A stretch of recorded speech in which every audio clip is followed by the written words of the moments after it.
আসসালামু আলাইকুম। আমি শরীফুল ইসলাম। প্রিয় এইচএসসি 2024 এবং 2025 সালের পরীক্ষার্থীরা, তোমাদের হিসাব বিজ্ঞান প্রথম পত্রের নবম অধ্যায় আর্থিক বিবরণী কিন্তু তোমাদের জন্য একটা বাধ্যতামূলক একটা অধ্যায়। আজকে এই আর্থিক বিবরণীর উপর একটা সুখবর নিয়ে আমি তোমাদের সামনে হাজির হয়েছে। সেই সুখবরটা বোঝানোর আগে আমি তোমাকে জাস্ট একটা কথা একটু বলে নিই। এই আর্থিক বিবরণী মানে এই নবম অধ্যায়ের যে আর্থিক বিবরণীর ধাপ কিন্তু সর্বমোট 5টি। বিশদায় বিবরণী, মালিকানা সত্ত্ব বিবরণী, আর্থিক অবস্থার বিবরণী, নগদ প্রবাহ বিবরণী এবং 5 নম্বর হচ্ছে প্রয়োজনীয় নোটস ও টিকা। তো এই 5টি ধাপের ভিতরে প্রথম যে 3টি ধাপের কথা আমি বলেছি, বিশদায় বিবরণী, মালিকানা সত্ত্ব বিবরণী এবং আর্থিক অবস্থার বিবরণী, এই 3টা ধাপ কিন্তু তোমাকে শিখতে হবে। এবং এই 3টা ধাপের ভেতর থেকেই কিন্তু এই নবম অধ্যায় থেকে যে 2টা প্রশ্ন তোমাদের জন্য বাধ্যতামূলক, বা এই যে 2টা প্রশ্ন তোমাদের পরীক্ষায় থাকবেই এই নবম অধ্যায় থেকে 20 মার্কের, তো এই 2টা প্রশ্ন আনসার করতে গেলে কিন্তু তোমাকে এই 3টা টপিকই ভালো মতন মাথায় নিতে হবে। তো এর ভিতরে সবথেকে ইম্পর্ট্যান্ট যে টপিকটা সেটা হচ্ছে বিশদায় বিবরণী বা আয় বিবরণী, যেটাকে আমরা ইংরেজিতে বলি ইনকাম স্টেটমেন্ট বা কম্প্রিহেনসিভ ইনকাম স্টেটমেন্ট। তো এইটা নিয়ে আমি তোমাদের আগে একটা সুখবর দিয়ে নিচ্ছি এবং তারপরে আমি তোমাদের ধারাবাহিকভাবে সাজেশনমূলকভাবে 3টা সৃজনশীল এই নবম অধ্যায়ের উপর করিয়ে দেব। এবং এই 3টা সৃজনশীল দিয়ে আমি 100% তোমাদের A to Z যত নিয়মগুলো পরীক্ষায় রিপিট হয় বা সমন্বয়ে যে নিয়মগুলো আসে সেগুলো আমি তোমাদের আলোচনা করব বা বুঝাই দিব, এবং এভাবে আমি তোমাদের সৃজনশীল সলভ করে দিব। তা আগে তুমি একটু জিনিসটা ভালো মতন বুঝো, সেটা হচ্ছে এই আয় বিবরণী বা বিশদায় বিবরণী, এইটা মূলত 2ভাবে প্রস্তুত করা যায়। একটা হচ্ছে এক ধাপে আর একটা হচ্ছে হলো বহু ধাপে। তো এক ধাপ যেটা সিঙ্গেল স্টেপ, এই এক ধাপটা মূলত প্রস্তুত করে সেবাদানকারী প্রতিষ্ঠান, মানে যারা মূলত সার্ভিস প্রোভাইডার মানে সেবা প্রদান করে থাকে। ওকে।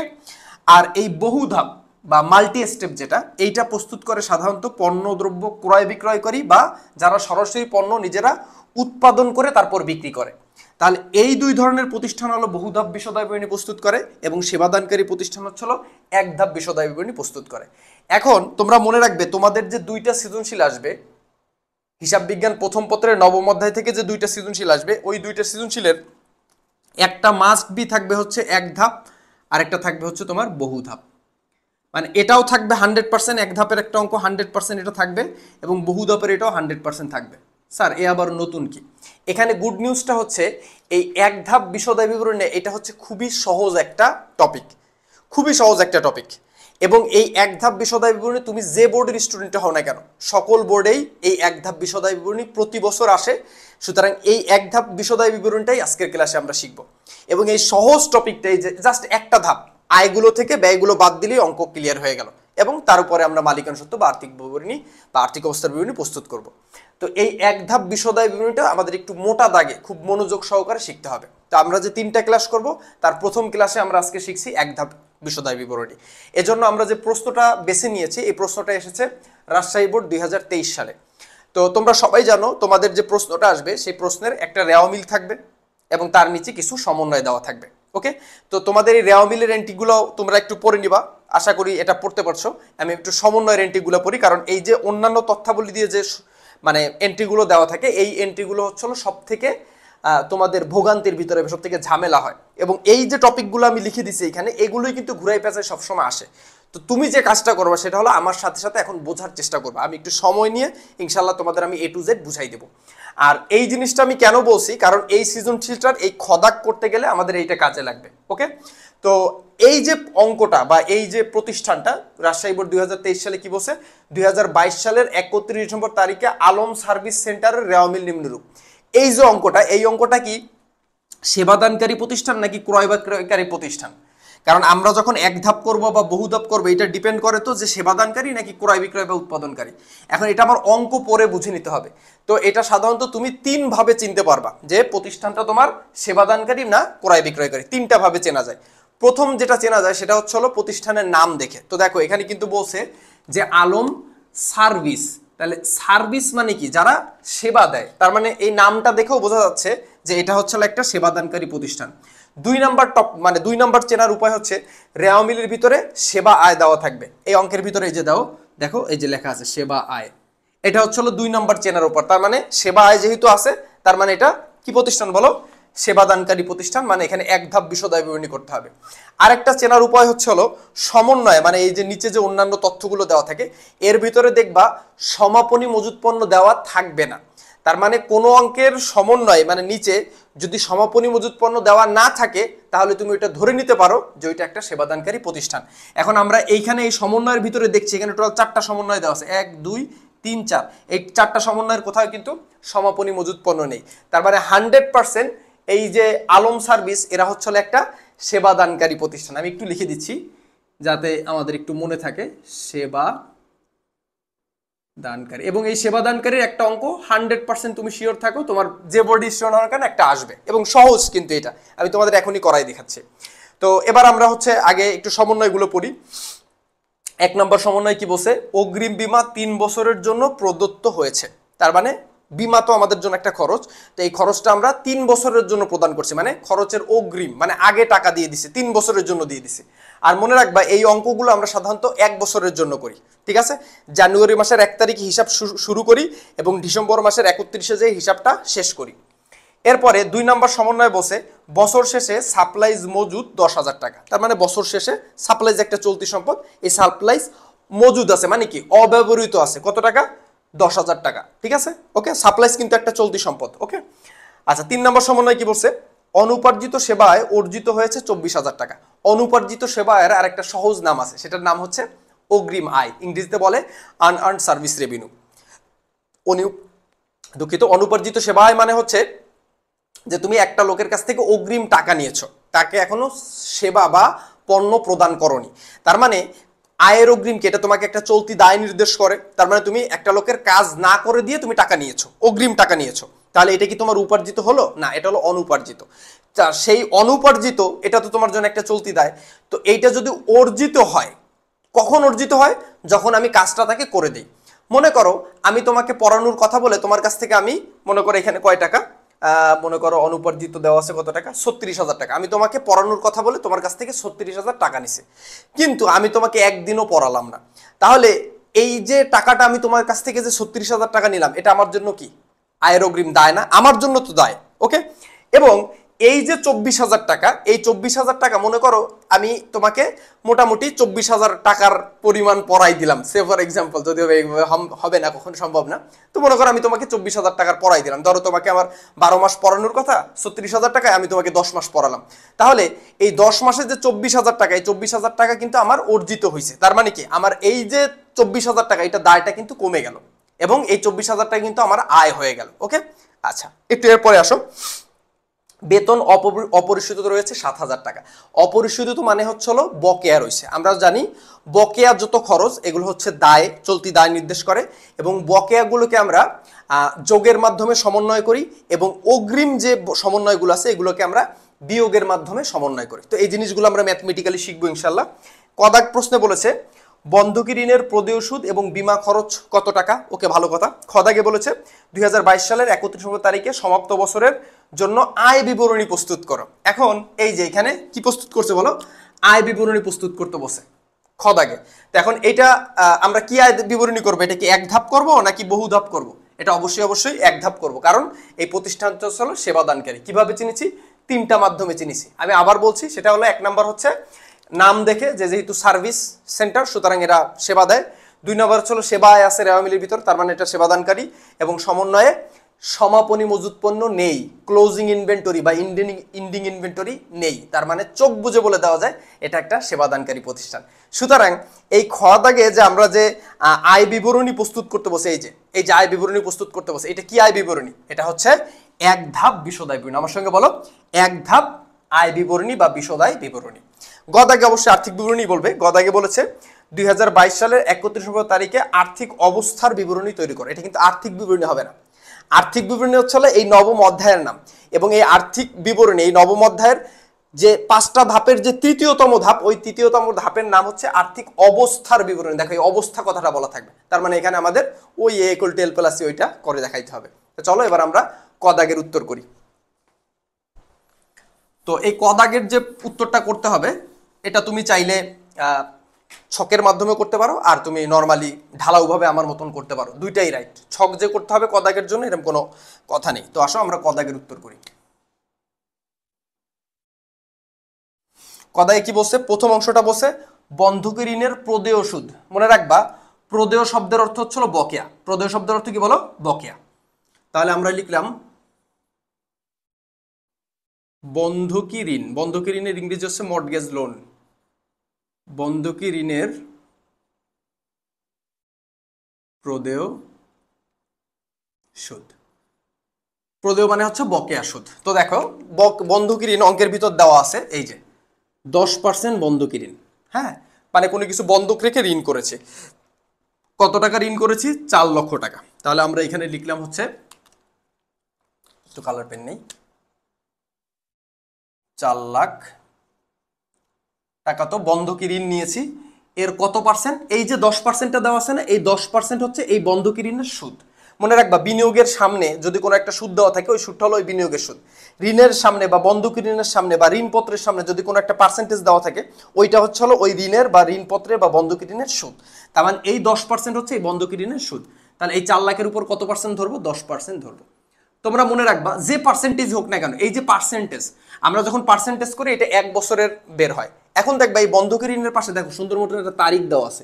এই তারিখের মানেটা হলো যে তুমি এই যে তারিখটা, এই তারিখে এই বন্ধকি ঋণটা তুমি গ্রহণ করছো। আমি আবার বলছি, এই তারিখটার মানে হচ্ছে এই তারিখে তুমি এই বন্ধকি ঋণটা গ্রহণ করছো। তাহলে তুমি ঋণটা তুমি নিয়েছো হলো 7 তারিখে, সরি 7 মাসের সময়, সপ্তমতম মাসে। তো সপ্তম মাস থেকে তুমি অঙ্ক করতেছো কিন্তু এই যে দেখো ডিসেম্বর মাসে, 31 ডিসেম্বর মানে বছরের শেষে। তাহলে এই 7 থেকে ডিসেম্বর মাস মানে কি 12 মাস। তাহলে 7 থেকে 12 পর্যন্ত কয় মাস হয়? 7, 8, 9, 10, 11, 12। তাহলে কয় মাস হয়? 6 মাস হয়। 7 থেকে 12 পর্যন্ত ধরলাম। 12 কেন? কারণ এখানে ডিসেম্বর মাস মানে 12 মাস। তাহলে এই 7 থেকে এই 12 পর্যন্ত আমরা 6 মাস হয়। তাহলে আমরা এই যে টাকাটা বের হবে 10% করে, এইটার আমরা গুণ 6 ভাগ 12 করব। তাহলে 4 লাখের 10% করলে হয় হচ্ছে 40,000। 40,000 গুণ 6 ভাগ 12 করলে হয় 20,000 টাকা। ওকে, আলহামদুলিল্লাহ। খদাগে কি বলেছে? সরি, খদাগে না, এখানে আরেকটু অংশ আছে, সেটা হচ্ছে বিমা খরচ কত টাকা। বিমা খরচ কত টাকা? ঠিক আছে, তাহলে আসো আমরা লিখলাম বিমা খরচ, মানে বিমা বাবদ খরচ হয়েছে কত টাকা। তো দেখো বিমা বাবদ কয় টাকা আমরা দিয়েছিলাম অঙ্কের ভিতরে খেয়াল করো। এই যে রেওয়ামিলের ভিতর দেওয়া আছে অগ্রিম বিমা 24,000 টাকা। আমি অগ্রিম বিমা দিয়েছি কত টাকা? 24,000 টাকা। তাহলে আমি অগ্রিম দিয়েছিলাম 24,000 টাকা। এখন মনে রাখবা আমি আগেই বলছি এই যে অঙ্কটা, এই অঙ্কটা আমরা করি 1 বছর শেষে। দেখো এই যে ডিসেম্বর মাসের 31 তারিখে যে আমরা অঙ্কটা করতেছি, তার মানে 1 বছর আগে আমি হিসাব শুরু করছিলাম, 1 বছর শেষে যে আমি অঙ্কটা করতেছি। মানে জানুয়ারি মাসে হিসাব শুরু করছি, ডিসেম্বর মাসে যে একটা হিসাবকাল শেষে যে আমি হিসাবটা করতেছি, তার মানে অলরেডি কিন্তু 1 বছর হয়ে গেছে। এখন যেহেতু এইখানে বলছে হচ্ছে, দেখো সমন্বয়ের দিকে একটু খেয়াল করো, কয় নম্বর সমন্বয়? এই যে 1 নম্বর সমন্বয়, অগ্রিম বীমা 3 বছরের জন্য প্রদত্ত হয়েছে। তার মানে এই যে 24,000 টাকা দেওয়া হয়েছে, এই 24,000 টাকা কিন্তু কয় বছরের জন্য বলো? 3 বছরের জন্য দেওয়া আছে। তাহলে এই 24,000কে যদি আমরা 3 দিয়ে ভাগ করি, হ্যাঁ, এই 24,000কে যদি আমি 3 দিয়ে ভাগ করি তাহলে আমাদের 1 বছরেরটা কিন্তু বের হয়ে যাচ্ছে। 24,000কে যদি 3 দিয়ে ভাগ দেই তাহলে 3 আটা 24, 8,000 টাকা। তাহলে এই 1 বছরেরটা আমার তো খরচ, এই যে 1 বছরের যেটা, এটা তো আমি 24,000 টাকা 3 বছরের জন্য দিছি। তাহলে 1 বছর শেষে অঙ্কটা তো করতেছি 1 বছর শেষে, তাহলে 1 বছর শেষে যে যখন আমি হিসাব করব তখন আমার কি 24,000 টাকা থাকবে, নাকি ওই 24,000 থেকে 1 বছরের যে টাকা 8,000, ওই 8,000টা খরচ হয়ে যাবে? অলরেডি খরচ হয়ে গেছে। মনে করো তুমি বাড়ি ভাড়া 3 মাসের জন্য দিছো 30,000 টাকা। এখন 1 মাস শেষেও কি তোমার 30,000 টাকা থাকবে, নাকি 10,000 টাকা খরচ হয়ে যাবে? 10,000 টাকা খরচ হয়ে যাবে। তুমি আমার কাছে মনে করো পড়বা, যদিও আমি প্রাইভেট পড়াই না এরকম, ধরো মনে করো তুমি আমার কাছে পড়বা, তুমি আমাকে 30,000 টাকা দিছো, 3 মাস পড়বা তাই 30,000 টাকা দিছো। এখন 1 মাস আমি তোমারে পড়াই দিলাম, মনে করো 1 মাস তোমাকে আমি পড়ালাম, তাহলে 1 মাস পরেও কি তোমার অগ্রিম টাকা 30,000 থাকবে, নাকি ওর থেকে 10,000 খরচ হয়ে যাবে? তোমার জন্য 10,000 খরচ, ওই 10,000 কিন্তু আমার জন্য আয়। তাহলে আমরা ব্যবসার দৃষ্টিকোণ থেকে এই 24,000 টাকা আমাদের খরচের অগ্রিম সম্পদ ছিল, কয় বছরের জন্য দিয়েছিলাম? 3 বছরের জন্য। তাহলে 1 বছরেরটা আমাদের খরচ হয়ে গেল। 24,000কে 3 দিয়ে ভাগ দিলে 8,000 হয়েছে, এই 8,000 হলো বিমা খরচ। এটা তুমি বক্সেও দেখাতে পারো বা এভাবে দেখালেও হবে। জাস্ট মিনিট একটু ক্যালকুলেটরটা নিয়ে নিই, কোনো রিস্ক নেওয়া যাবে না। 24,000 ভাগ 3 কি 24,000 ভাগ 3, 8,000। হ্যাঁ ঠিক আছে, ক্যালকুলেটর উল্টাপাল্টা বলে। আচ্ছা যাক, ওকে, তার মানে ক দাগ তোমরা বুঝতে পারছো। এবার আসো খ দাগে আমরা হচ্ছে এবার আয় বিবরণী প্রস্তুত করব। কি ধাপ, বহু ধাপ নাকি এক ধাপ? অবশ্যই এক ধাপ, কারণ এটা সেবাদানকারী প্রতিষ্ঠান। তো চলো সেবাদানকারী প্রতিষ্ঠানের আয় বিবরণী কিভাবে প্রস্তুত করতে হয় এটা আমরা একটু শিখে ফেলি। জনাব আলমের সেবাদানকারী প্রতিষ্ঠানের বিশদায় বিবরণী প্রস্তুত করি, কিংবা ক্রয় বিক্রয় বা উৎপাদনকারী প্রতিষ্ঠানের বিশদায় বিবরণী প্রস্তুত করি, যার বিশদায় বিবরণী প্রস্তুত করি না কেন কলাম সংখ্যা অলওয়েজ 3টাই হবে। ওকে, আর তোমরা সবসময় মনে রাখবা বিশদায় বিবরণী, মালিকানা সত্ত্ব বিবরণী এবং আর্থিক অবস্থার বিবরণী এই 3টা পার্টেরই এই একই ছকে করতে হবে। মানে বিবরণ, টাকা টাকা টাকা, 3টা টাকার ঘর এবং বিবরণের ঘর। প্রতিষ্ঠানের নাম প্রথমে অবশ্যই একটু লিখে ফেলবে, প্রতিষ্ঠানের নাম আলম ট্রেডার্স। এরপরে লিখবে হচ্ছে আয় বিবরণী, যেহেতু আমাদের খ দাগে, এই যে খ দাগে আয় বিবরণী প্রস্তুত করতে বলছে, তাহলে আয় বিবরণী লিখছি আমরা। এবং অবশ্যই কোন তারিখে এটা আমরা প্রস্তুত করতেছি, যেহেতু আর্থিক বিবরণী আমরা বছরের শেষে যে প্রস্তুত করি, সেই তো আমরা এখানে বছরের শেষ তারিখটা দিব। এবং এই তারিখটা কোথায় থাকবে? অবশ্যই অঙ্কের শুরুতে দেওয়া থাকবে, অঙ্কের উপরে, রেওয়ামিলের উপরে দেওয়া থাকবে। ওকে, তো অঙ্কের শুরুতে দেওয়া আছে 2022 সালে 31 ডিসেম্বর তারিখে সমাপ্ত বছরের জন্য, এই লাইনটা লিখে দিবে কেমন। এবং এই ছক তোমরা অবশ্যই পেন্সিল দিয়ে টানবে। এবং যেহেতু এটা সেবাদানকারী প্রতিষ্ঠান, তো সেবাদানকারী প্রতিষ্ঠানের আয় বিবরণী প্রস্তুত করতে গেলে জাস্ট এক ধাপে করা যায়। সেই এক ধাপটা কি? আয়ের থেকে ব্যয়গুলোকে বাদ দিয়ে দিতে হবে। তাহলে প্রথমে তোমাকে আয়গুলোকে খুঁজে বের করতে হবে। তাহলে আমরা ফার্স্ট অফ অল শিরোনাম দিলাম আয়সমূহ।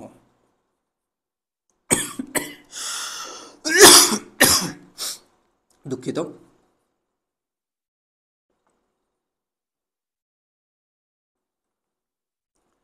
তো আয়সমূহ মানে আমরা এবার অঙ্কের ভিতর দেখব, রেওয়ামিলের ভিতরে দেখব, সমন্বয়ের ভিতরে দেখব যে আমাদের আয় হয়েছে কোন লেনদেনগুলোর ফলে। তো প্রথমে আমরা আয়ের ভিতরে সেবা আয়টা নিয়ে নিতে পারি। সেবা আয় হচ্ছে 92,000 টাকা। তাহলে আমরা প্রথমে নিলাম সেবা আয়। তোমরা চাইলে এরকম একটু দাগ দিয়ে দিতে পারো, এটা না দিলেও হয়, ডট ডট না দিলেও হয়। কত টাকা? 92,000 টাকা। তো আমরা ফার্স্ট অফ অল লিখলাম 92,000 টাকা। এখন তোমরা যদি একটু অঙ্কের ভিতরে দেখো, সমন্বয়ের ভিতর দেখো, এখানে বলেছে অনুপার্জিত সেবায় অর্জিত হয়েছে 24,000 টাকা। তাহলে অনুপার্জিত সেবায় মানে কি? অগ্রিম আয়। তো ওই অগ্রিম আয়ের যতটুকু আমার উপার্জিত হয়েছে ততটুকু তো আমার আয় হলো। এই যে অনুপার্জিত আয় কই, এই যে অনুপার্জিত সেবা আয় ছিল 36,000 টাকা।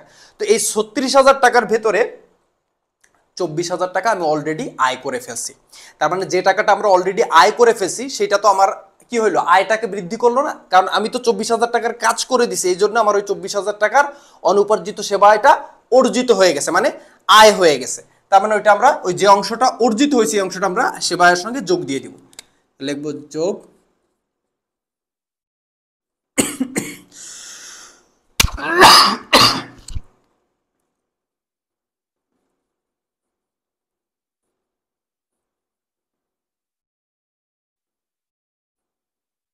অনুপার্জিত আয়ের অর্জিত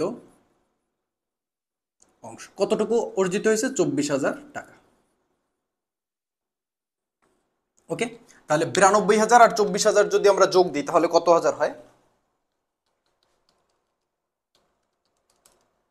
তাহলে হয় 1,16,000।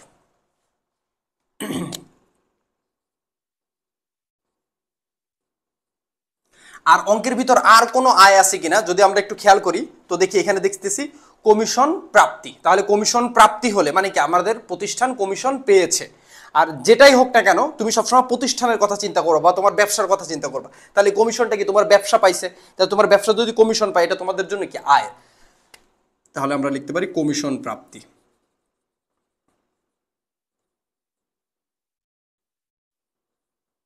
কমিশন পেয়েছি কত টাকা?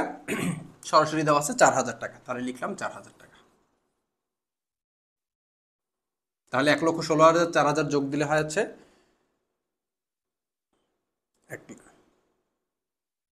1,20,000 টাকা। 16 আর 4 20, হ্যাঁ 1,20,000 টাকা। এই যে 1,20,000 টাকা এটা হচ্ছে আমাদের মোট আয়। ঠিক আছে, এটাকে আমরা বলতে পারি মোট আয়। তাহলে টোটাল আমার আয় হইল কত টাকা? এই 1,20,000 টাকা। এবার এই মোট আয়ের থেকে জাস্ট আমাদের খালি মোট ব্যয়গুলোকে বাদ দিয়ে দিতে হবে। তাহলেই কাজ শেষ, তাহলে আমাদের নিট আয় বা নিট মুনাফা বের হয়ে গেল। তাহলে আমরা এখানে লিখতে পারি কি, বাদ ব্যয় সমূহ। এই বাদ বিয়োগটা মানে ব্যয়গুলো তো অবশ্যই আমরা বিয়োগ দিই, এজন্য আমরা বাদ লিখছি, ব্যয় সমূহ। ওকে, তো কি কি ব্যয় আছে আমরা রেওয়া মিল এবং সমন্বয় দুই জায়গাতেই খুঁজবো। তো আমরা দেখি নগদ তহবিল, চলতি সম্পদ, সাপ্লাইস চলতি সম্পদ, অগ্রিম বিভাগ চলতি সম্পদ, ভূমি স্থায়ী সম্পদ, অফিস সরঞ্জাম স্থায়ী সম্পদ, আসবাবপত্র স্থায়ী সম্পদ, পদ হিসাব চলতি দেয়, অনুপরিচিত সেবা চলতি দেয়। তো এখানে এগুলো কোনোই আমরা এই পর্যন্ত কোনোই আয় মানে ব্যয় নাই। বিজ্ঞাপন একটা আমাদের জন্য কি ব্যয়, কারণ আমরা যখন বিজ্ঞাপন দিই তখন আমাদের টাকা চলে যায়। তো বিজ্ঞাপন বাবদ টাকা দেওয়া আছে 5,000, সমন্বয়ে বিজ্ঞাপন রিলেটেড কোনো কথা বলা কিন্তু নেই, তার মানে বিজ্ঞাপন 5,000 টাকা, এটা আমাদের জন্য ব্যয়। এই বিজ্ঞাপনের যে 5,000 টাকা, এটা আমরা সরাসরি, যেহেতু কোনো সমন্বয়ে কোনো কিছু বলা নাই, তাইলে আমরা সেকেন্ড কলামে লিখবো। আর যদি কোনো কথা বলা থাকতো মানে বকেয়া বা অগ্রিম থাকতো, তাহলে এটাকে আমরা ফার্স্ট কলামে লিখে তারপর এটা যোগ বিয়োগ করে আমরা ওইখানে নিতাম, যদিও বা বিজ্ঞাপন থেকে বিলম্বিত অংশটা বিয়োগ যায়। আচ্ছা, এরপরে আমরা যদি দেখি বেতন খরচ, বেতন আমাদের জন্য কি একটা ব্যয়, তাহলে আমরা লিখলাম বেতন।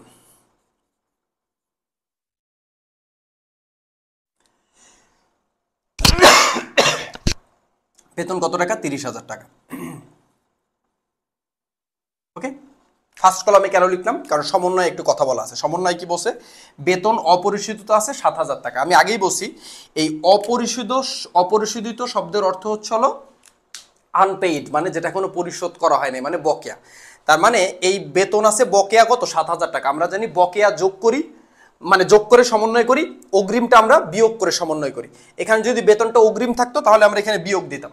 যেহেতু বেতনটা বকেয়া আছে সেহেতু আমরা অবশ্যই যোগ লিখতে পারি, কি বলো, বকেয়া।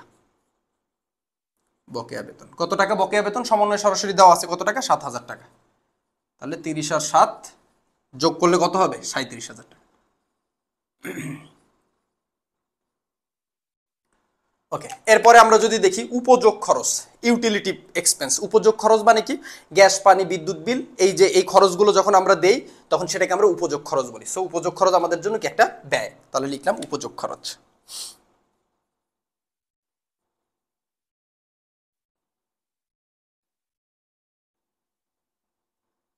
আচ্ছা, উপযোগ খরচ, উপযোগ খরচ দেওয়া আছে কত, 11,000 টাকা। তো সমন্বয়ে কিন্তু উপযোগ খরচ রিলেটেড কোনো কথা বলা নেই, তাহলে এই যে উপযোগ খরচ 11,000 টাকা আছে, এটা সরাসরি আমরা সেকেন্ড কলামে লিখে দিতে পারি।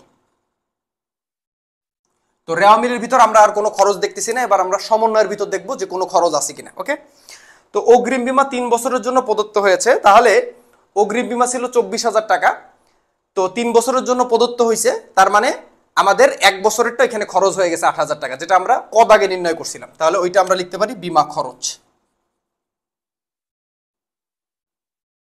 এই বীমা খরচটা কিভাবে বের করলাম, অগ্রিম বীমা দেওয়া আছে 24,000, কয় বছরের জন্য, 3 বছরের জন্য। তাহলে 1 বছর শেষে আমার ওই 8,000 টাকা খরচ হয়ে গেল, কারণ 24,000কে 3 দিয়ে ভাগ দিলে হয় হচ্ছে 8,000 টাকা। ওকে স্যার, এইটা কি ব্র্যাকেটে দেখাই দিতে হবে, এটা তোমার খুশি, তুমি চাইলে এটা ব্র্যাকেটে এখানে বিমা খরচের পাশে লিখেও দিতে পারো, না লিখলেও কোনো আপত্তি নেই। তাহলে একটা পেলাম। এরপরে হচ্ছিল বছর শেষে সাপ্লাইজ মজুদ আছে 10,000 টাকা। তো দেখো সাপ্লাইজটা একটা চলতি সম্পদ, মানে যে জিনিসগুলোর দাম কম কিন্তু দীর্ঘদিন ব্যবহার করি ওইটাই হচ্ছিল চলতি সম্পদ, মানে সাপ্লাইজ, যেমন ক্যালকুলেটর একটা সাপ্লাইজ। তো সাপ্লাইজ আছে কত টাকা, তোমার হচ্ছে হলো 20,000 টাকা। তো সাপ্লাইজ যেহেতু এখানে বলছে মজুদ আছে, কি আছে, মজুদ আছে 10,000 টাকা। তো দেখো সাপ্লাইজ বছর শুরুতে ছিল 20,000 টাকা, আর এখন যদি 10,000 টাকা মজুদ থাকে বছর শেষে এসে, বছরের শুরুতে সাপ্লাইজ ছিল 20,000, এখন শেষে এসে যদি 10,000 টাকা মজুদ থাকে, তাহলে বাকি 10,000 টাকা কি হয়ে গেছে, খরচ হয়ে গেছে না। মনে করো তোমার কাছে যদি 20,000 টাকার সাপ্লাইজ বছরের শুরুতে থাকে, আর শেষে এসে যদি দেখো যে তোমার সাপ্লাইজ মজুদ আছে, মানে কি তোমার হাতে সাপ্লাইজ আছে আর 10,000 টাকা, তার মানে বাকি 10,000 টাকাই খরচ হয়ে গেল। তাহলে খরচ অংশটুকু এখানে আসবে।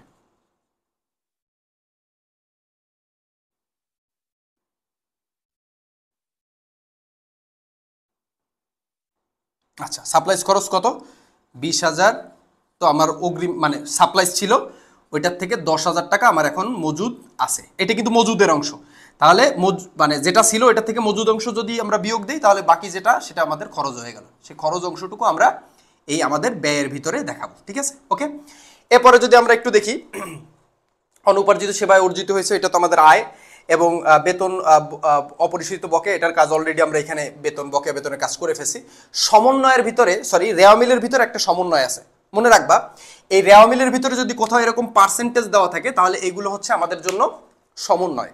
তার মানে এই যে সমন্বয়টা, এই যে 10%, এই 10% কি ছিল? এই বন্ধকি ঋণের সুদ।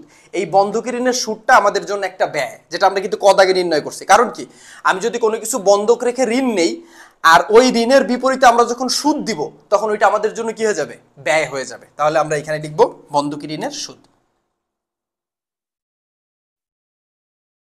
এটা আমরা কদ আগে নির্ণয় করেছি কিন্তু, বন্ধকি ঋণের সুদ। আচ্ছা, বন্ধকি ঋণ বাবদ কত টাকা ছিল? 4 লক্ষ টাকা ছিল। তো 4 লক্ষের আমরা কত পার্সেন্ট করব? 4 লাখের করব হচ্ছে 10%।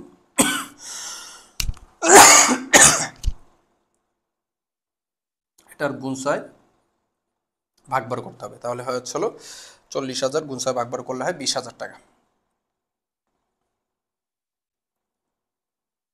আর কোনো ব্যয় নেই। সো আবার এগুলো আমরা একটু যোগ দিয়ে দিতে পারি, এই 5,000 থেকে এগুলো সব যোগ দিব।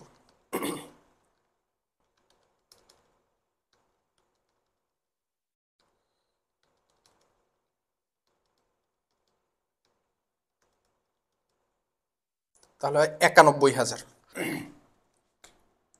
এই যে 91,000 টাকা, এইটা হচ্ছে আমাদের জন্য মোট ব্যয়। এটা আমাদের জন্য এই 91,000 কি মোট ব্যয়। এইরকম একটা ইজি পিজি অঙ্কই কিন্তু তোমাদের পরীক্ষায় আসবে। হ্যাঁ, এখন তোমরা কেন করবা না আগে সেটা বলো। আর বহুদফ আমি করাই দিচ্ছি, আমি করাই দিলে ইনশাল্লাহ তোমাদের কোনো সমস্যা থাকবে না, সব অঙ্কই বুঝতে পারবা। এই 1,20,000 থেকে 91,000 বিয়োগ করি। 1,20,000 বিয়োগ 91,000 করলে হয় 29,000।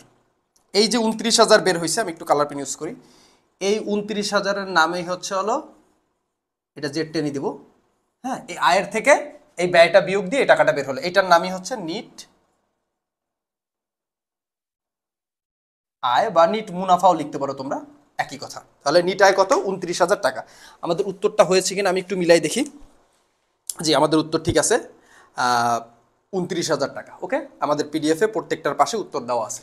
সো আই হোপ তোমরা এই যে সেবাদানকারী প্রতিষ্ঠানের যে আয় বিবরণী, এটা কিভাবে করতে হয়, জাস্ট এক ধাপ কেন, জাস্ট খালি এই আয়ের থেকে এই ব্যয়টা বাদ দিয়ে এক ধাপে করে ফেলছি।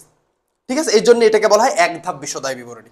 এবার গদাগে আমাদের বলেছে আর্থিক অবস্থার বিবরণী প্রস্তুত করতে, আর্থিক অবস্থার বিবরণী প্রস্তুত করতে। তো চলো আমরা এই সেম একইভাবে ছক টানবো, জাস্ট খালি এই আয় বিবরণী এখানে আমরা লিখব আর্থিক অবস্থার বিবরণী।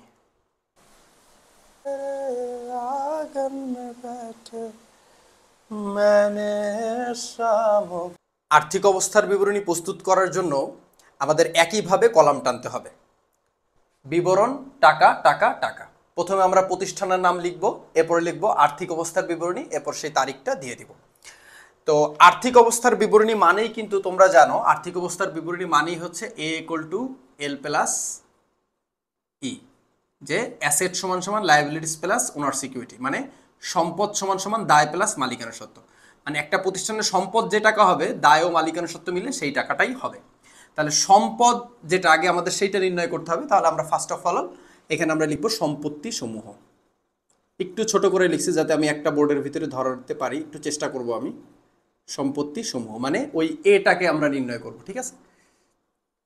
তো সম্পত্তির ভিতরে আমরা সর্বপ্রথম স্থায়ী সম্পত্তিগুলো নিতে পারি। তো প্রথমে আমরা নিলাম স্থায়ী সম্পত্তি। স্থায়ী সম্পত্তি এর ভিতরে টোটাল 4 ধরনের সম্পত্তি আসে, তোমরা এটা সবাই জানো।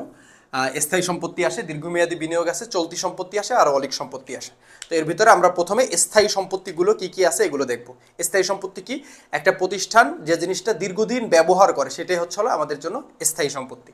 অ্যাজ লাইক আমরা যদি একটা জিনিস দেখি, এই যে ভূমি, এটা আমাদের জন্য স্থায়ী সম্পত্তি। অফিস সরঞ্জাম স্থায়ী সম্পত্তি, বা একইভাবে দেওয়া আছে, মানে পাশাপাশি দেওয়া আছে আসবাবপত্র স্থায়ী সম্পত্তি। এই অঙ্কে এই তিনটে স্থায়ী সম্পত্তি দেওয়া আছে, ভূমি, অফিস সরঞ্জাম, আসবাবপত্র। এখন দেখতে হবে সমন্বয়ে কি কোনো রকম অবচয় বা পুঞ্জীবিত অবচয়ের কথা বলছে কিনা। তো সমন্বয়ে স্থায়ী সম্পত্তি রিলেটেড কোনো কথা বলা নেই, তার মানে এগুলো সরাসরি আমরা বসাই দিতে পারবো, ঠিক আছে। তাহলে স্থায়ী সম্পত্তির ভিতর সর্বপ্রথম আমরা নিব হচ্ছে ভূমি। তো ভূমি কত টাকা? ভূমি হচ্ছে হলো আমাদের 1,50,000 টাকা। এরপর লিখবো অফিস সরঞ্জাম।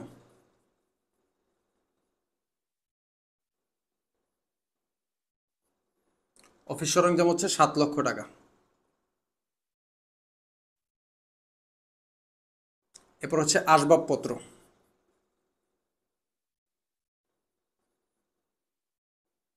এগুলো সবই স্থায়ী সম্পত্তি, 1,70,000 টাকা। এই তিনটা আবার আমরা একটু যোগ দিব, তাহলে হয় 1,50,000 প্লাস 7 লক্ষ প্লাস 1,70,000, এটা আসছে 10,20,000, 10,20,000।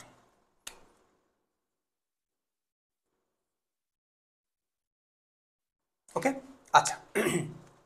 স্থায়ী সম্পত্তির পরে এরপরে আসে আমাদের দীর্ঘমেয়াদী বিনিয়োগ। তো দীর্ঘমেয়াদী বিনিয়োগ যেটা, এটা অঙ্কের ভিতরে ওইরকম বিনিয়োগ নামেই লেখা থাকবে, হয় বিনিয়োগ, তা না হলে সঞ্চয়পত্র, তা না হলে লগ্নি, এই তিনটা নামে থাকবে। আমি কি বলছি বলো, হয় বিনিয়োগ থাকবে, তা না হলে সঞ্চয়পত্র থাকবে, তা না হলে লগ্নি। এছাড়াও প্রদত্ত ঋণ নামেও লেখা থাকে। আমি কি বলছি বলো, প্রদত্ত ঋণ মানে তুমি ঋণ প্রদান করছো, তুমি যদি কাউকে ঋণ প্রদান করো, এটা it's one kind of long term investment বা দীর্ঘমেয়াদী বিনিয়োগ। তো এই অঙ্কের ভিতরে কিন্তু লগ্নি বলো, বিনিয়োগ বলো, প্রদত্ত ঋণ বলো, বন্ধক ঋণ আছে কিন্তু প্রদত্ত ঋণ কিন্তু নাই, ঠিক আছে, বা ঋণ লিখে টাকাটা ডেবিট সাইডে দেওয়া থাকবে, এগুলার কোনো কিছুই কিন্তু এই অঙ্কের ভিতরে দেওয়া নেই। তার মানে এই অঙ্কে দীর্ঘমেয়াদী বিনিয়োগ নেই। এরপরে কি আসবে, চলতি সম্পত্তিগুলো। তাহলে আমরা চলতি সম্পত্তিগুলো নিয়ে নিই। চলতি সম্পত্তি তো ব্যবসায় থাকবেই, এটা তো মাস্ট। চলতি সম্পত্তি কোনগুলো, যে সম্পত্তিগুলো 1 বছরের ভিতরে নগদ টাকায় রূপান্তর করা যায়। এখন অঙ্কের ভিতরে যদি আমরা খেয়াল করি, তো নগদ তহবিল একটা চলতি সম্পত্তি, সাপ্লাইজ একটা চলতি সম্পত্তি, খরচের অগ্রিম একটা চলতি সম্পত্তি। কারণ বীমা একটা খরচ, এটা যদি অগ্রিম পরিশোধ করি, সকল প্রকার খরচের অগ্রিম চলতি সম্পত্তি এবং আয়ের বকেয়া চলতি সম্পত্তি। অঙ্কের ভিতরে যদি আমরা দেখি এই দেওয়া মিলের ভিতরে আর নাই, তাহলে আমরা এই তিনটা আগে একটু নিয়ে ফেলি। তো প্রথমে আছে নগদ তহবিল, তো নগদ তহবিল নিয়ে ফেললাম। নগদ তহবিলে আরেকটা নাম হচ্ছে হাতে নগদ, ক্যাশ ইন হ্যান্ড। তো নগদ তহবিল কত টাকা আছে, 25,000 টাকা, লিখলাম 25,000 টাকা। ঠিক আছে, সমন্বয়ে যদি হাতে মানে যদি ক্যাশ বাক্স থেকে চুরি এরকম কোনো কিছু থাকে, তাহলে সেটা আমরা বিবিধ ক্ষতি লিখে নগদ তহবিল থেকে বিয়োগ দিয়ে দেখাই। এরপর আছে সাপ্লাইজ, কত টাকা, 20,000 টাকা। এই সাপ্লাইজ নিয়ে একটু সমন্বয়ে কথা বলা আছে। সাপ্লাইজ কত টাকা, 20,000 টাকা। এখন সমন্বয় কি বলছিল, সমন্বয় বলছিল সাপ্লাইজ মজুদ আছে 10,000 টাকা। তাহলে মজুদ যদি 10,000 টাকা থাকে, তাহলে বাকি 10,000 টাকা কি খরচ হয়ে গেছে না? তাহলে বাদ দিব হচ্ছে হলো ব্যবহৃত সাপ্লাইজ, ব্যবহৃত সাপ্লাইজ, বা তোমরা এখানে লিখতে পারো সাপ্লাইজ খরচ লিখলেও হবে, ঠিক আছে। ব্যবহৃত সাপ্লাইজ কত, 10,000 টাকা। ওই যে আমরা যেটা পরিচালন ব্যয়ের ভিতর নিয়েছিলাম, তাহলে 20,000 থেকে যদি 10,000 যেটা ব্যয় হয়ে গেছে, ওটা যদি বিয়োগ দিয়ে দিই, তাহলে বাকি যে 10,000 টাকা থাকে, ওইটা আমার অবশিষ্ট সাপ্লাইজ সম্পদ হিসাবে রয়েছে, ঠিক আছে। মানে এই সমন্বয়ের 10,000ই মূলত আমরা এটা আউটার কলামে দেখালাম। এরপরে ছিল অগ্রিম বীমা, খরচের অগ্রিম অবশ্যই চলতি সম্পত্তি, তাহলে লিখবো অগ্রিম বীমা। অগ্রিম বীমা, অগ্রিম ভাড়া, অগ্রিম বেতন সবই চলতি সম্পত্তি, যে কোনো প্রকার খরচের অগ্রিম চলতি সম্পত্তি। তাহলে অগ্রিম বীমা, অগ্রিম বীমা দেওয়া আছে কত টাকা, 24,000 টাকা। ফার্স্ট কলামে লিখলাম 24,000 টাকা। সমন্বয় বীমা নিয়ে একটু কথা বলছে যে অগ্রিম বীমা 3 বছরের জন্য ছিল। তাহলে 3 বছরের জন্য যদি থাকে, তাহলে 1 বছরেরটা তো আমরা বছর শেষে ওইটা খরচ হয়ে গেছে, যেটা 1 বছর শেষে যে হিসাব করতেছি সেটা 1 বছরেরটা খরচ হয়ে গেছে। তাহলে যেটা খরচ হয়ে গেছে ওইটা আমরা বাদ দিয়ে দিব, তাহলে এটা আমরা লিখবো বীমা খরচ। তাহলে 1 বছরেরটা খরচ হয়ে গেছে, 1 বছরেরটা খরচ হয়ে গেছে কত, 8,000 টাকা। কিভাবে বের করলাম, 24,000কে 3 দিয়ে ভাগ দিয়ে 8,000 বের করছে। যেহেতু 3 বছরের জন্য দেওয়া হয়েছে, এখানে কিন্তু বলে দিছে 3 বছরের জন্য দেওয়া হয়েছে, তাহলে 24,000কে 3 দিয়ে ভাগ দিয়ে 8,000 বের করছে, মানে 1 বছরেরটা বের করছে। আর 1 বছর শেষে আমার ওই 1 বছরেরটা খরচ হয়ে গেছে, তাহলে বাকি থাকলো কত, বাকি থাকলো 16,000 টাকা। তাহলে এই 16,000 টাকা হচ্ছে আমাদের এখনো অগ্রিম বীমা চলতি সম্পদ রয়েছে। তো আমরা সমন্বয়ের ভিতরে যদি দেখি, সাপ্লাইজের কাজ হয়েছে, বেতনের কাজ এখানে নেই। ওকে, আমরা সব কিছুর কাজ করে ফেলছি, এবার আমরা এগুলো যোগ দিব। ওকে, তাহলে 25 আর 10 হচ্ছে হলো 35,000 প্লাস 16,000 যোগ করলে হচ্ছে 51,000।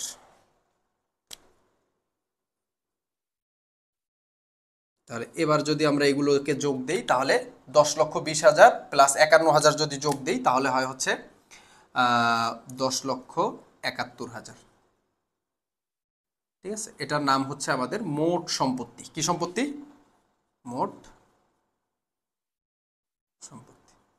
আর এই অঙ্কে কোনো ভুয়া সম্পত্তি নেই, এজন্য আমরা ভুয়া সম্পত্তি লিখিও নি। যেমন এই অঙ্কে দীর্ঘমেয়াদে বিনিয়োগ নাই, তেমন এই অঙ্কে মানে ভুয়া সম্পত্তি বা অবাস্তব সম্পত্তি বা কাল্পনিক সম্পত্তিগুলোও নেই। যেমন শেয়ার অবহার, বিলম্বিত বিজ্ঞাপন, প্রাথমিক খরচ, এগুলো কোনো কিছুই এখানে নেই, সুতরাং আমরা সেটা নেইনি।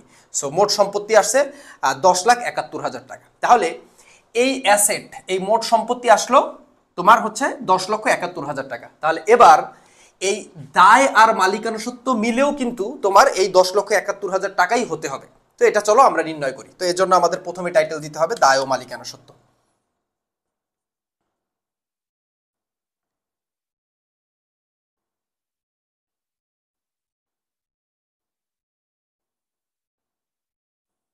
আচ্ছা, দায় ও মালিকানা সত্ত্বের ভিতর সর্বপ্রথম আমরা নিব হচ্ছে চলতি দায় বা স্বল্পমেয়াদী দায়গুলো। আর চলতি দায়ের আরেকটা নামই হচ্ছে হলো স্বল্পমেয়াদী দায় বা শর্ট টার্ম লায়াবিলিটিস আর কি, ঠিক আছে। আচ্ছা, তাহলে আমরা লিখলাম বা কারেন্ট লায়াবিলিটিস, যেটাই বলো না কেন, চলতি দায়। চলতি দায় কোনগুলো? যে দায়গুলো আমাদেরকে 1 বছরের ভিতরেই পরিশোধ করে দিতে হয়। তাহলে আমরা একটু দায়গুলো একটু খোঁজার চেষ্টা করি। এই যে প্রদেয় হিসাব মানে কি? পাওনাদার। পাওনাদার আমাদের জন্য অবশ্যই একটা চলতি দায়। অনুপার্জিত সেবায় মানে অগ্রিম আয়, মানে কাজ না করে দিয়ে টাকা দিছি, টাকা নিয়েছি আর কি, কাজ না করে দিয়ে টাকা নিয়েছি, অগ্রিম আয় করেছি, তাহলে এটাও আমাদের জন্য চলতি দায়। কারণ আয়ের অগ্রিম এবং খরচের বকেয়া আমাদের জন্য চলতি দায়। আয়ের অগ্রিম, খরচের বকেয়া, এই দুইটা জিনিস আমাদের জন্য চলতি দায়। এরপরে যদি দেখি আর রেওয়া মিলের ভিতরে আর নেই, এই দুইটাই আছে হচ্ছে চলতি দায়। একটা হলো অনুপার্জিত সেবায়। আগে এই দুইটা নিয়ে নিই, তারপরে সমন্বয়ে যদি থাকে আমরা নিব। তাহলে আমরা প্রথমে লিখলাম প্রদেয় হিসাব। প্রদেয় হিসাবের সঙ্গে সমন্বয়ে যদি ধারে ক্রয় অলিখিত থাকে তাহলে সেটা যোগ দিয়ে দিলাম। যেহেতু এরকম কোনো কিছু নাই সেহেতু টাকাটা আমরা অবশ্যই সেকেন্ড কলামে নিয়ে নেব। কেমন? তো প্রদেয় হিসাব কত টাকা? 53,000 টাকা। এরপর আছে কি অনুপার্জিত সেবায়।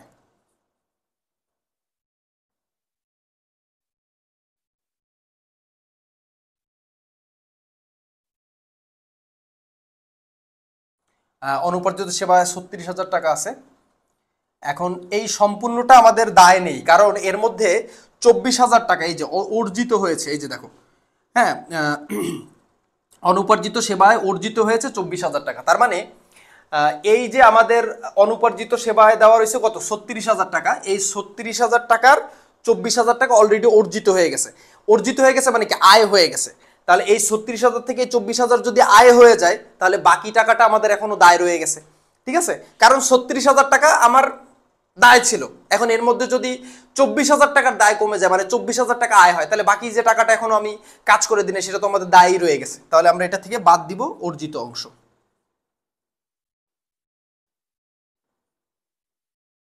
অর্জিত অংশ কত? অর্জিত অংশ হচ্ছে হলো 24,000। তাহলে বাকি যে টাকাটা ওইটা এখন আমাদের অনুপার্জিত দায় রয়েছে, তাহলে 12,000।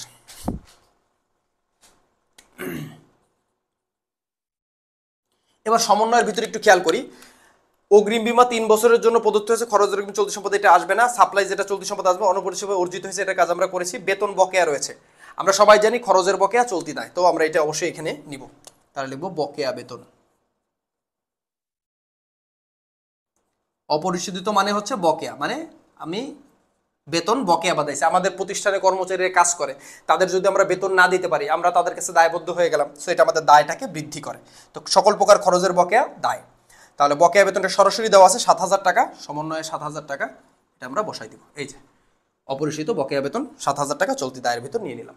আরেকটা চলতি দায় আছে, সেটা হচ্ছে হলো এই বন্ধকি ঋণের যে সুদটা, এই সুদটা হচ্ছে আমাদের জন্য ব্যয়, কিন্তু এইটা যেহেতু সমন্বয় আকারে আছে রেওয়া মিলের ভিতরে, এই যে পার্সেন্টেজ, এটা কিন্তু সমন্বয় যে খালি নিচে থাকে তা না। এই রেওয়া মিলে কোনো এন্ট্রির পাশে যদি এরকম পার্সেন্টেজ দেওয়া থাকে, এটাও কিন্তু তোমাদের জন্য কি বলো? চলতি দায়। মানে এটাও কিন্তু তোমাদের জন্য সমন্বয়, এক্সট্রিমলি সরি আমি ভুল বলছি। যদি এই বন্ধকি ঋণের পাশে যদি কোথাও বা কোনো একটা এন্ট্রির পাশে যদি এরকম পার্সেন্টেজ দেওয়া থাকে তাহলে ওইটা কিন্তু তোমাকে সমন্বয় ধরে নিতে হবে। তাহলে যেহেতু সমন্বয় মানে কি? হয় বকেয়া তা না হলে অগ্রিম। মনে রাখবা সমন্বয় মানেই হলো অ্যাডজাস্টমেন্ট, মানেই হচ্ছে হলো হয় তোমার ওইটা পেইয়াবল তা না হলে প্রিপেইড, ওইটা হয় বকেয়া তা না হলে অগ্রিম। ওকে, তার মানে এই 10% যে বন্ধকি ঋণের যে সুদ, আমরা জানি 10% এই বন্ধকি ঋণের সুদ, এই সুদটা কিন্তু অবশ্যই বকেয়া আছে। এবং বন্ধকি ঋণের সুদ আমাদের জন্য কি, বন্ধকি ঋণের সুদ আমাদের জন্য খরচ বা ব্যয়, কারণ আমরা বন্ধক রেখে ঋণ নিয়েছি, তো এটার আমাদের সুদ দিতে হবে, সো এটা আমাদের জন্য ব্যয়। এবং সেই ব্যয়টা যদি বকেয়া থাকে, এখন স্যার এখানে কই বকেয়া লেখা কই, বাবা এটা তোমার বুঝে নিতে হবে। যেহেতু সমন্বয় আছে, সমন্বয় মানেই হচ্ছিল হয় বকেয়া না হলে অগ্রিম, তা নাহলে এই টাকাটা তো এটা তো তাহলে আমরা তো খরচের বকেয়াই বাধাইছি, ঠিক আছে? তার মানে এটা হচ্ছিল খরচের বকেয়া দায়, তার মানে এখানে আমরা লিখবো বকেয়া বন্ধকি ঋণের সুদ, বকেয়া বন্ধকি ঋণের সুদ। 40,000-এর 10% করলে হয়েছে, সরি 4 লাখের 10% করলে হয়েছিল 40,000, 40,000-এর গুণ 6 ভাগ 12 করলে হচ্ছিল 20,000 টাকা। আমরা ক দাগেও করেছি, খ দাগের ভিতরেও নিয়েছি। ওকে, তো এই অঙ্কের ভিতরে আমাদের আর কোনো চলতি দায় নেই, সো আমরা এটা আবার একটু যোগ দিতে পারি।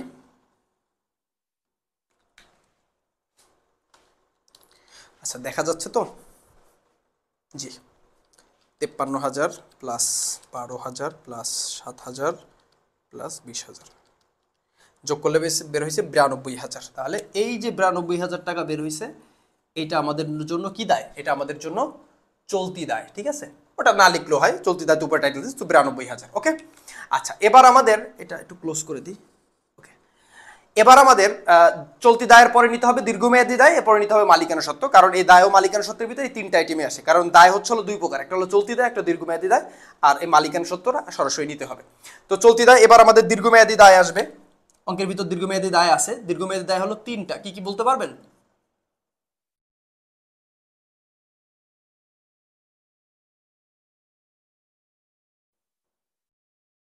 মনে রাখবেন, ঋণ, ঋণপত্র, বন্ধকি ঋণ। আমার সঙ্গে মুখে বলেন, ঋণ, ঋণপত্র, বন্ধকি ঋণ। এই তিনটা যদি কোথাও লেখা দেখেন, চোখ বুঝে ওইটা হলো দীর্ঘমেয়াদী দায়। তাহলে এই যে অঙ্কের ভিতর বন্ধকি ঋণ দেওয়া আছে, এই বন্ধকি ঋণের যে 4 লাখ টাকা, এই 4 লাখ টাকা আমাদের জন্য কিন্তু দীর্ঘমেয়াদী দায়, কারণ এই দায়টা আমরা 1 বছর পরে যে পরিশোধ করব। তাহলে আমরা লিখবো এখানে 10% বন্ধকি ঋণ, কত টাকা? 4 লক্ষ। এবং এই যে বন্ধকি ঋণের এই টাকাটা একদম ডাইরেক্ট থার্ড কলামে যাবে, 4 লাখ। আর তোমরা এই যে 10%-এর যে কাজটা, এই কাজটা কিন্তু এই দীর্ঘমেয়াদী দায়ের ভিতরে কিন্তু এই 10%-এর কাজ করা যাবে না। আমি আবার বলছি, এই যে 10%, এই 10%-এর কাজ কিন্তু এই দীর্ঘমেয়াদী দায়ের ভিতরে করা যাবে না। এখানে জাস্ট 10% বন্ধকি ঋণ লিখবা, বন্ধকি ঋণের যে টাকাটা থাকবে 4 লাখ, ওইটাকে একদম জাস্ট লাথি মেরে থার্ড কলামে লিখে দেবা।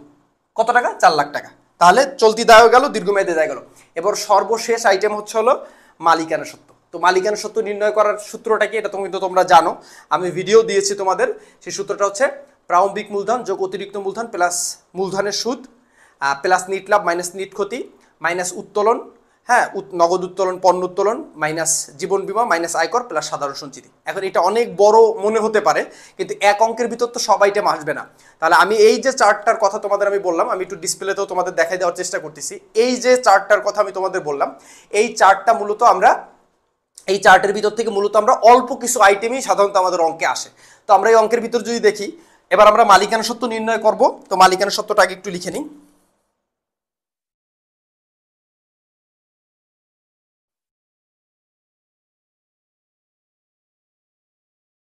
আচ্ছা, তো মালিকানা সত্ত্বর ভিতরে দেখা যাচ্ছে, জি ঠিক আছে।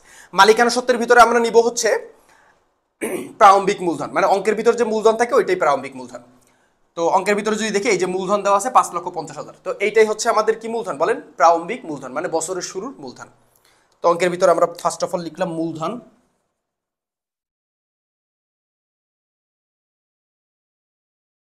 ওকে।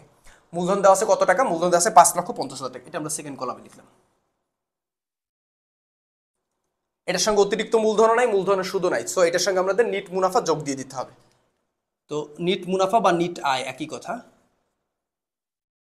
নিট আয় যেটা আমরা খ দাগে নির্ণয় করেছিলাম, ঠিক আছে? তো খ দাগে নিট আয় কত টাকা নির্ণয় করেছিলাম? 29,000 টাকা, ঠিক আছে? তো সেই 29,000 টাকা একটু আগে খ দাগে যেটা আমরা নির্ণয় করছি সবার শেষে, তো সেইটা আমরা যোগ করে দেবো। এই নিট আয় মানে নিট মুনাফা কত টাকা? 29,000 টাকা।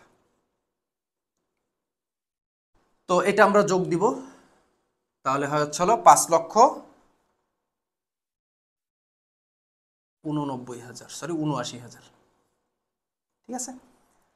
এই অঙ্কে উত্তোলনও নাই, নগদ উত্তোলনও নাই, পণ্য উত্তোলনও নাই, এই অঙ্কে আয়করও নাই, এই অঙ্কে জীবন বীমাও নাই, এই অঙ্কে সাধারণ সঞ্চিতিও নাই, এই অঙ্কে আর কোনো আইটেমই নেই। সো এই যে এই 5,50,000 সঙ্গে এই যে নিট মুনাফা 29,000 যে যোগ দিছি, এটা যোগ দিয়ে যে টাকাটা আসছে এইটাই আমাদের মালিকানা সত্ত্ব। তাহলে এবার আমাদের এই তিনটা আইটেম যোগ দিয়ে দেখতে হবে যে এই মোট সম্পদের সমান হয় কি না। তো চলো আমরা যোগ দিই।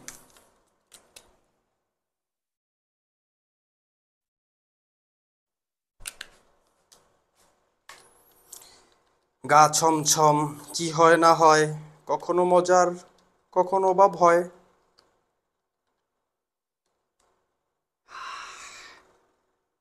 দাঁড়াও 1 মিনিট, একটু স্টাইল করে নিই, সমান সমান তোমাদের নিয়ে দেবো। দাঁড়াও, স্মার্ট বয়, ব্লুটুথ বয়, এই যে আমি তোমাদের নিয়ে সমান সমান দিচ্ছি, দেখো ঠাস 10,71,000, এই যে হুররে আমাদের অঙ্ক মিলে গেছে। 10,71,000, জি 10,71,000 আমাদের পরীক্ষার হলে এরকম অঙ্ক যদি মিলে যায়, মনে মনে এই কমলা কালারের একটা সানগ্লাস তুমি পরে ফেলবা, ঠিক আছে? ওকে, তো অঙ্ক যেহেতু মিলাই ফেলছি, সো একটু তো স্টাইল দেওয়াই যায়। ওকে, তো এই যে দেখো এরকম তোমাদের দুইটা সাইড আলহামদুলিল্লাহ মিলে যাবে, ঠিক আছে? 10,71,000, 10,71,000। এখন বাজে রাত, এখানে যদিও বা 13টা দেখাচ্ছে, যদিও বা এটা হচ্ছে 1টা 7 বাজে, ঠিক আছে? তোমাদের জন্য কন্টেন্ট মেক করতেছি এইচএসসি 2024-25-26 ব্যাচের জন্য। আই হোপ এগুলো তোমাদের জন্য অনেক বেশি হেল্পফুল হবে, তোমরা চাইলে একটু স্ক্রিনশট করে রাখতে পারো। আর বাকি যে 2টা ক্লাস আমি করাবো সেটার জন্য খাতা কলম নিয়ে রেডি হয়ে যাও। Wish you all the very best. আসসালামু আলাইকুম।